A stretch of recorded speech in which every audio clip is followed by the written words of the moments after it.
Hi, my name is Quin. Tonight I'm going to be showing you a presentation about chronic wasting disease, also known as CWD.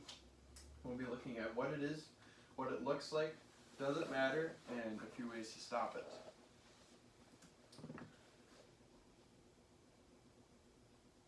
So, according to the Minnesota DNR, it is a transmissible disease that can go through an entire herd of deer. Some of the symptoms is that there's an extreme loss of body condition and complete behavioral abnormalities. So basically it kills the deer from the inside out. It's a prion, it eats at the brain, and it will eventually cause death. It's similar to mad cow disease, and both CWD and mad cow disease have similar symptoms to Alzheimer's. They're not quite sure when CWD started in the ecosystem, but the best guess is that it's always been there and it's always going to be there. So what does CWD look like? Well, some symptoms is that the deer is unable to have their head up, so their head will be kind of drooped down. A healthy deer should be able to pick their head up to be able to see things. They'll be drooling and foaming at the mouth. As you probably know, normal deer don't do that. They'll have a wobbly stance. They won't be able to stand on even terrain. They will lose their fear of humans. They'll be stumbling around in city streets with a general confusion, just not sure what's going on. An interesting fact is that there's a 100% death rate of CWD in wild animals. So this is a picture of a deer that has CWD. As you can see, it just appears to be kind of unsteady on its feet. It's got its whole neck and head is drooped down, and it has lost a significant amount of fur, and the skin is actually starting to hang on the bones. As you can see, there's a gaping hole in his neck and back by his hindquarters. It just overall just looks like an unhealthy deer. So how does CWD spread? Well, it spreads through bodily fluids. So I have the list there of urine, feces, saliva, and blood. But it can be spread through direct and indirect ways. A direct way would be if a deer, for example, a doe, was cleaning her fawn by licking it. And if that doe had CWD, then if that fawn licked itself or another doe came and licked that same fawn, then they would be transmitting CWD. But an indirect force could be something as simple as a deer came and nibbled on a piece of alfalfa, and that had CWD, but then another deer came along and tried to eat on that same piece of alfalfa, and they exchanged saliva. So there's a really interesting experiment done. I won't be able to talk about the whole thing because of time, but there were two monkeys that were fed CWD infected meat from white-tailed deer that didn't look sick. The scientists knew that the deer had CWD, but it didn't appear to be sick.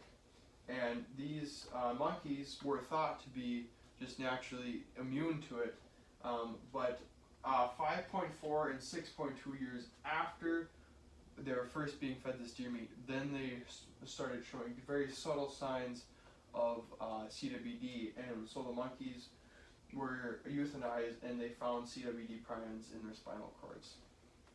Really interesting fact there. So can humans consume deer infected with CWD? Well, there's no definite answer. The World Health Organization does not, and they tell you specifically to not eat the meat, but they can't tell you why. There's really no reason why not to, other than the fact that it could kill you. But there have been no instances of human death from CWD meat. So does CWD matter? Well, it really does on a whole level of matters, because if CWD is not taken seriously by humans, then humans could, or a lot of people could start to eat CWD infected deer. And if it does happen to be potentially dangerous, then a lot of people could die. But then also, because CWD spreads so quickly and so easily, it could wipe out an entire deer herd. in a very short amount of time, and then that leaves people that they don't have food, and then also it's a sport that a lot of people love to do, and so that would be missing out too.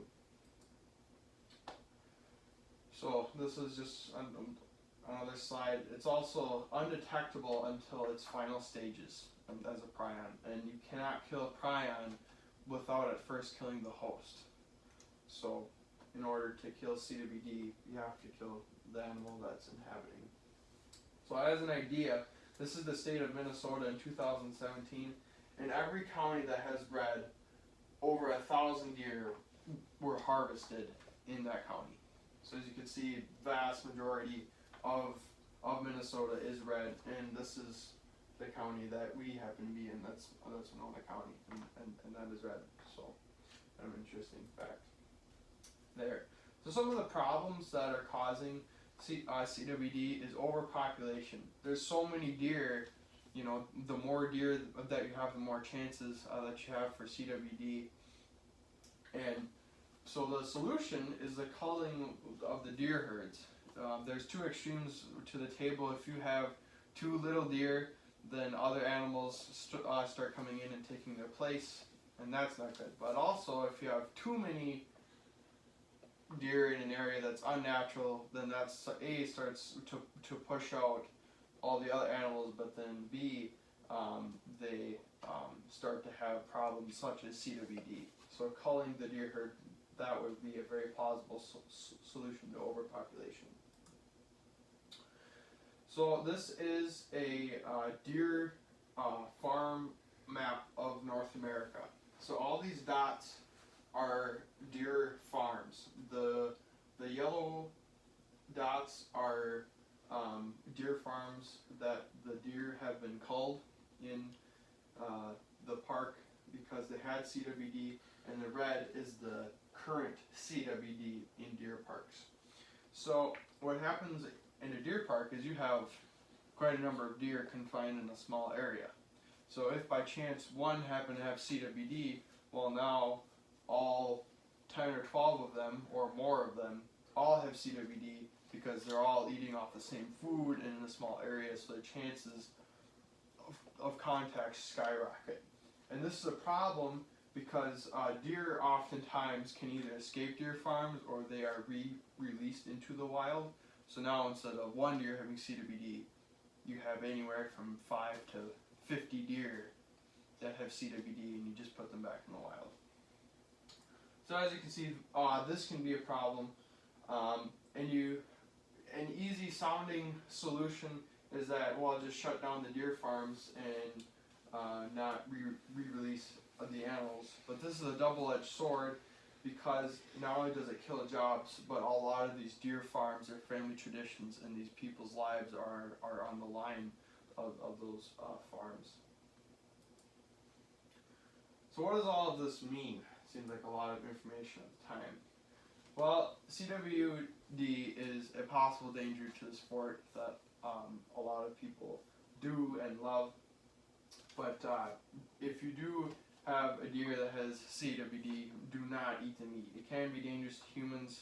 They don't know quite for sure yet, but it's better to be safe than sorry, because if your life is on the line, it'd be better not to.